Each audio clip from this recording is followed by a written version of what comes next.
और भारत ने भी अपना एक दूत भेजा राजपाल यादव के रूप में। राजपाल यादव को बोला ताइवान और जैसे मोहम्मद के ऑर्गेनाइजेशंस ने कि मुझे विक्रम और प्रज्ञान ओझा से बदला लेना है, तुम वो 2 आदमी को भेजो, तब जाकर मैं तुम्हारे देश पर अटैक नहीं करूँगा। अब रामपाल यादव जो भी इनका नाम हो, वो कॉमेडियन जो हैं छोटे से प्यारे से, रामपाल यादव, राजपाल यादव आई थिंक, हाँ। तो ये इनको समझ में नहीं आया। विक्रम ये तो समझ गया कि साउथ इंडियन वो एक्टर जो है अपरिचित का जो 2 मिनट में अपने कैरेक्टर्स को पल भर में तरह तरह के कैरेक्टर्स का उनको एक टैलेंट है, वो उनको तो वो आइडिया था। फिल्म फेयर में ये राजपाल कभी गए होंगे, सुशांत सिंह राजपूत के साथ उन्होंने कभी बातें की होंगी, तो इनको भी क्रिकेट का थोड़ा नॉलेज होगा। तो वो प्रज्ञान ओझा वो समझें कि वो स्पिनर, वो लेफ्ट आर्म स्पिनर। तो राजपाल ने बोला कि वो स्पिनर और ये तुम्हारा कौन है विक्रम, साउथ इंडियन एक्टर्स, इनसे तुम्हारा क्या वास्ता, इन दोनों को तुम खास कर क्यों मांगना चाह रहे हो इंडिया से, आखिर क्या बात है। और एक्चुअली बात ये थी कि हम लोगों ने जो अभी लॉन्च किए हैं और वाइटल्स में जो हमारा चंद्रयान मिशन था, इसमें विक्रम लैंडर और रोवर हमारा था ये प्रज्ञान, इनकी बात एक्चुअली वो लोग कहना चाह रहे थे, लेकिन उन लोगों को साइंस से कुछ लेना देना है नहीं, इनका कोई पाला पड़ता नहीं कि विक्रम और प्रज्ञान ये हमारे रोवर और रेंजर ये लैंडर थे। तो ये लोग जाकर बोल दिए कि हमें चाहिए वही 2 आदमी चाहिए। राजपाल भी अब कितना दिमाग लगा पाए, इनको जितना दिमाग लगाना था इन्होंने लगाया और बात वो समझ गए कि हाँ ये बात बिल्कुल सही है। अब ये बेचारे वापस आए तो वो बोल रहे हैं प्रधानमंत्री से इंडिया में आकर कि उन लोगों का डिमांड है, 2 लोग को मांग रहे हैं। तब जाकर लोगों को बाद में ये बात समझ में आई को रोवर और ये हमारे लैंडर्स विक्रम प्रज्ञान की बात कर रहे हैं।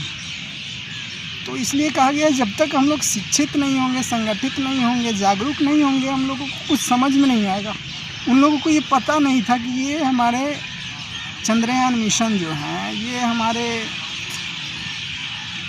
एक साइंस से रिलेटेड कॉन्सेप्ट है, इसरो ने किया था लॉन्च। अब वो आदमी को ढूंढ रहे हैं प्रज्ञान विक्रम। तो इसी तरह आप जब एजुकेटेड नहीं होगे तो दूसरों की आप र्यूमर्स, कोई भी किसी तरह का इन्फ्लुएंस छोटा सा भी होगा तो आप जल्दी उसके इन्फ्लुएंस में आ जाओगे और बिना सोचे समझे आप बम अपने छाती पर लेकर अपने आप को सुसाइडल एक प्रोग्राम के रूप में इंस्टॉल कर दोगे, डायरेक्ट कर दोगे LOC पर, कहीं भी अपने आप को जान से मार दोगे। तो ये कितना आसान हो जाता है जब हम एजुकेशन से बहुत दूर होते हैं। तो अब इसी में अगर आप एजुकेटेड होते तो आप समझते कि ये गलत है, हमें भी कुछ आगे इस तरह के कदम उठाने चाहिए, साइंस में सैटेलाइट्स लॉन्च करने चाहिए। लेकिन नहीं, हम लोगों को तो बस इंडिया को डिस्ट्रॉय करना है। 2-4 रुपये हमारे पॉकेट में आ जाएंगे, बीड़ी दारू सिगरेट चल जाएगा, फिर अगले दिन पार्लियामेंट पे, कल को जम्मू कश्मीर में और अगले दिन मुंबई में ताज होटल और तरह तरह के न जाने कितने जगह बम प्लांट करेंगे। और ऐसे और ये समझते क्या है कि ऐसी ये घटनाओं को अंजाम देंगे तो क्या इंडिया दब जाएगा, पीछे रह जाएगा, डर जाएगा? जी नहीं, आप हमारी एकता को और मजबूत करते हो, हम लोग और मजबूती से बंध जाते हैं एक धागे में, एक सूत्र में हम लोग बहुत ही कठोरता से और रहते हैं। ये हमारे लिए एक, जैसे हम लोग एग्ज़ाम से पहले मॉक टेस्ट देते हैं, तो वो मॉक टेस्ट होता है हमारा, जो हमारे रिविजन्स और हमारी बुनियाद फाउंडेशन को काफ़ी स्ट्रॉन्ग स्टिफ करता है। तो ऐसी आप, मैं तो कहूँगा करते रहो बम ब्लास्ट, इससे हम लोग और एकता में बंधते जाएंगे। हिंदू, मुस्लिम, सिख, ईसाई, जैन, फारसी, पता नहीं कितने हमारे और भी, पारसी, जैन, सिख, सभी हम लोग एक दूसरे से काफ़ी भाईचारे से रहेंगे, काफ़ी हम लोगों में प्यार बढ़ेगा। आप लोग ऐसे ही करते जाओ, मैं तो कहूँगा डेली करो। आप डेली क्यों नहीं करते? औकात नहीं है आपकी। आपको जितने पैसे मिलेंगे उतने ही के आप सिनेमा में घूम कर आओगे, या जितने पैसे मिलेंगे उतने ही के आप रोल अदा कर पाओगे कहीं भी, किसी भी, चाहे वो ऐड हो या फिर मूवी हो या कोई सा भी आप। इसलिए आपके भी परिवार होंगे, आपका भी जीवन है, आप उसको आगे क्यों नहीं बढ़ा रहे?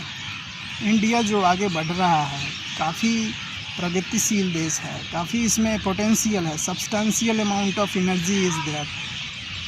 Why don't you think in that way to enhance yourself, your community, your society as an integral part of this entire world, so that everyone can be very prosperous, happy, and definitely they will be utilizing their own potential to do a meaningful, some fruitful work that will finally give to this world, and planet Earth will be very happy to see this all.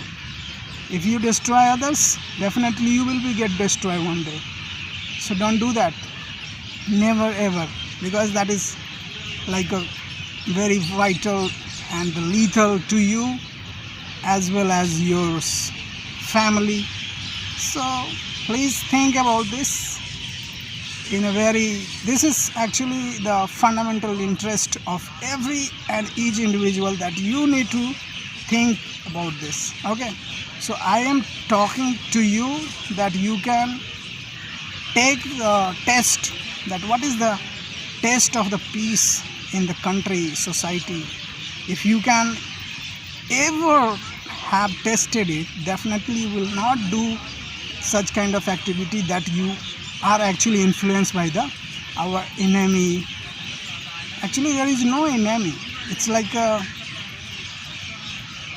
जैसे कि हम लोग बोलते हैं कि वो हमारे दुश्मन हैं, हमारे वो मित्र हैं, ये हमारे सोच में होता है। अगर हम दुश्मन को भी अपना मित्र बना लें तो वो मित्र जल्दी बन जाएगा। बस अब ज़्यादा कुछ नहीं मैं बकवास करना चाहता, मैं यही चाहता हूँ कि एक संप्रभुता की भावना से रहें, हमारे एकता को आप चोट ना पहुँचाएं, सभी मिलजुल कर रहें, खुश रहें जहाँ भी रहें। Okay, thank you very much, bye.